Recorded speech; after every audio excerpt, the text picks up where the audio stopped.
In 1965, archaeologists in China discovered a perfectly preserved 2,400-year-old weapon.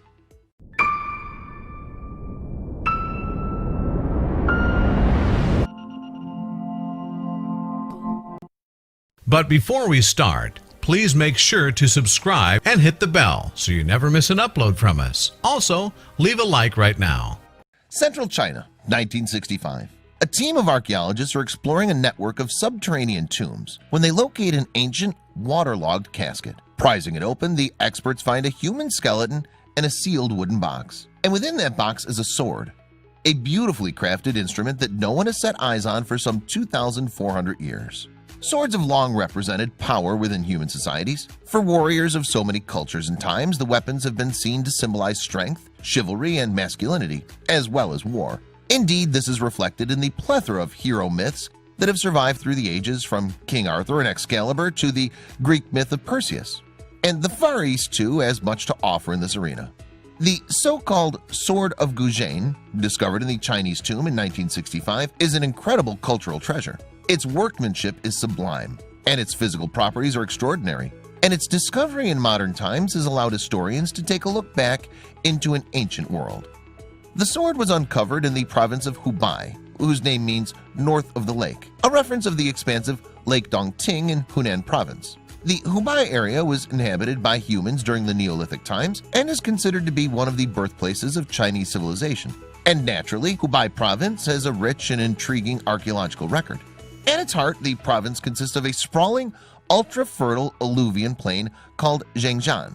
The plain is surrounded by several mountain ranges, including the Jing, Daba, Wu, and Wudang mountains, with the highest peak climbing to more than 10,000 feet. And the Yangtze River runs through Hubei, with one of its larger tributaries, the Han River, joining it in the Zhangjian Plain. The plain is also punctuated by numerous lakes, giving Hubei the moniker Province of Lakes. Additionally, thanks to its many hydroelectric dams, it has a number of artificially created reservoirs. In fact, the region is currently home to the largest dam in the world in terms of electrical output, the Three Gorges Gravity Dam on the Yangtze.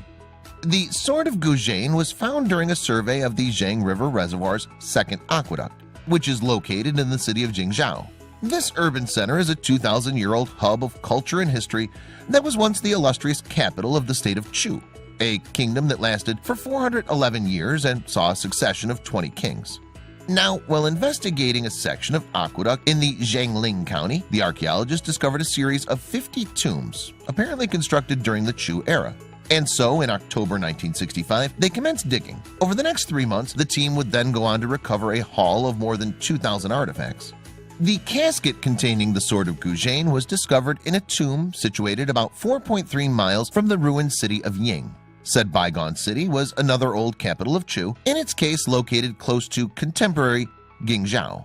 And the newly discovered sword attracted international media attention and was arguably the most important discovery of the entire dig. The sword, it transpired, was forged during the so-called Spring and Autumn period. This was a time in the history of China that lasted from 771 to 476 BC.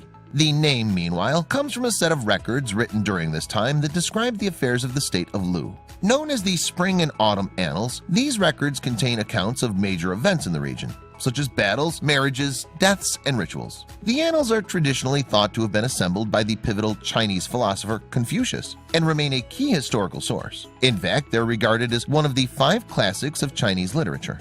The Spring and Autumn period began in 771 BC with the destruction of Haojing, the capital of western Zhao. Defeated by the Quanrong, the Zhao king escaped to the east and founded the Eastern Zhao dynasty in the capital of Luyi. However, his power over the region was far from absolute.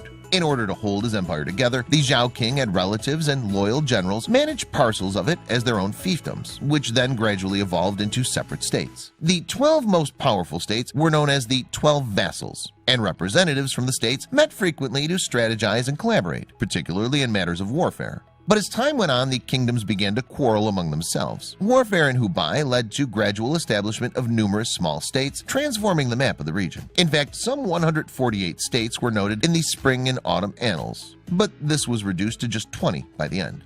Naturally, the period was marked by ongoing technological developments, particularly in the production of weapons. Some fine swords were designed and forged during this era, often over a number of years. And the sword of Goujian was one such weapon, itself a product of tremendous skill and labor. The sword of Goujian is 21.9 inches long and weighs just a little under 31 ounces. Tapering to a pointed tip, its blade is 1.8 inches in width at its base. And the hilt or handle of the sword measures some 3.3 inches long. Meanwhile, the surface of the blade on both sides is etched with diamond patterns, and the hilt is lightly embellished with blue stones. It has silk bindings, and its rounded pommel consists of some 11 circles that share the same center. Great care, then, was seemingly taken in the design and construction of this sword. But what makes the weapon truly special is its remarkable state of preservation. Despite having spent more than 2,000 years in a water-soaked tomb, it was discovered completely untarnished, as well as being deadly sharp. Indeed, researchers found it quite capable of slicing through a pile of 20 sheets of paper. Now, while the sword's airtight sheath helped protect it from the elements, its metallurgical composition also contributed to its longevity. The blade consists mainly of copper, bestowing it with flexibility, but the edges contain extra tin, which gives them an enduring sharpness. Traces of sulfur throughout also reportedly help to protect it against tarnishing.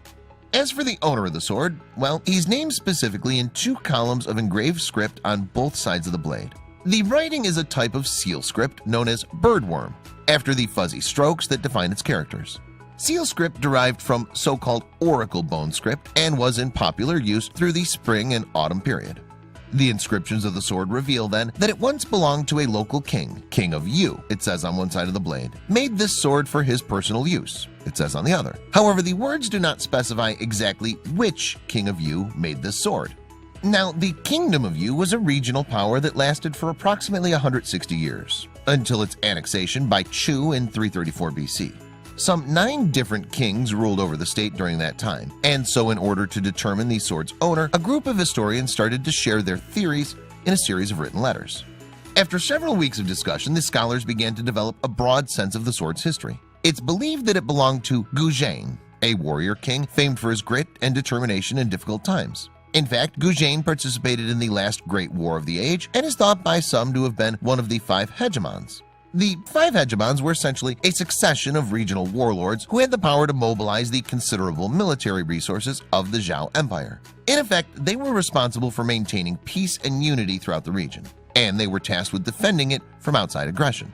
But before he could become a hegemon, Goujian first had to prove himself worthy. Inheriting the Yu crown from his father Yun Chang, Goujian became king in 496 BC and immediately faced an existential challenge. King Helu of Wu, a neighboring state and long-running enemy of Yu, perceived vulnerability in the Yu court and gathered his armies for an attack. The feud between Yu and Wu was rooted in failed diplomatic strategy that ought to have tied the 2 kingdoms. The marriage of a Yu princess to a Wu prince. But the marriage failed, and when the princess fled to her home country, it caused enough bad blood to start a war. However, King Helu's opportunistic attack turned out to be a grave misstep. In the Battle of Zuili, he was roundly defeated by Yu and left with mortal injuries. Before dying, though, he instructed his son Fu Chai to take revenge for his defeat, thereby committing future generations to the cycle of war. Never forget Yu, Helu apparently told him. 3 years later, Wu and Yu then faced off again. This time, however, it was Wu who emerged victorious, and he even took Goujian prisoner. And yet Goujian was not executed, nor even kept in a locked cell. Instead, he was forced to suffer the symbolic indignity of acting as Fu Chai's attendant.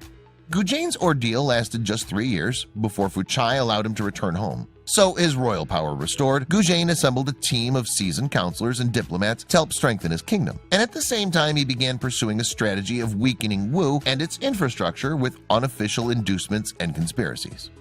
There is an old Chinese idiom that's said to partly refer to Goujian's dogged persistence, sleeping on sticks and tasting gall. During his reign, Goujian did not indulge himself in worldly extravagances. Instead, he ate as simply as the common folk and even forced himself to consume bile as a reminder of his captivity in Wu. And in the end, Goujian's persistence paid off. According to a historical chronicle written by the Han Dynasty in 94 BC and known as the Shiji, a decade of focused statecraft had transformed Yu into a regional powerhouse. After 10 years of reforms, it says the state is rich, the warriors well rewarded. Now, before striking at the Wu capital, Goujian had waited for Fuchai to guide his armies northward for a separate confrontation with the state of Qi. What's more, the attack was a success, and Goujian even succeeded in killing Yu, the crown prince of Wu. Then in 473 BC, Goujian again laid siege to the capital, and this time the city endured for 3 years before falling. Interestingly, Goujian was known for some bizarre and terrifying tactics on the battlefield. It's said, for example, that he would fill his front lines with self-destructing soldiers, and their function seems to have been to frighten the enemy by committing suicide, sacrificing themselves in a spectacle by slicing their own throats. Now, despite Fuchai having shown him clemency years before, Goujian refused to accept Fuchai's surrender, and he was therefore forced to kill himself. Then, upon assuming control of Wu, Goujian purged the Wu court by executing its scholars. In what was perhaps a wise yet undoubtedly cruel move, the triumphant King Goujian did not spare his enemies. Goujian subsequently reigned over the kingdom of Yu for 31 years until his death in the year 465 BC. Then, around 10 years later, the wider region entered a new phase of history known as the Warring States period. This was a time typified by an intensification and escalation of interstate conflicts. In 334 BC, 6 generations after the reign of Goujian, King Wujian of Yu was readying to invade Qi. The king of Qi dispatched a diplomat to convince him to attack Chu instead. And yet the attack failed, Wujian was defeated, and the kingdom of Yu was subsequently conquered by Chu. The Warring States period actually continued until 221 BC. This was when the state of Qin conquered all 6 of its major enemies, and China was unified under Qin Shi Huang, the first emperor of Qin. And while the Qin dynasty was short-lived, lasting just 15 years, it did introduce a new form of Chinese imperialism that lasted until 1912. Today, the sword of Goujian is currently on display in Hubei Provincial Museum. In 1994, it had been lent to a museum in Singapore but was accidentally damaged. And since that incident, the sword has been added to a list of artifacts that are not allowed to be removed from China. Meanwhile, in 1983, archaeologists had discovered a remarkable companion piece while digging in Jiangling, a spear belonging to King Fuchai of Wu. Like the sword of Goujian, the spear of Fuchai is engraved with birdworm script. Belonging to King Fuchai of Wu, it says, made for his personal use, this spear.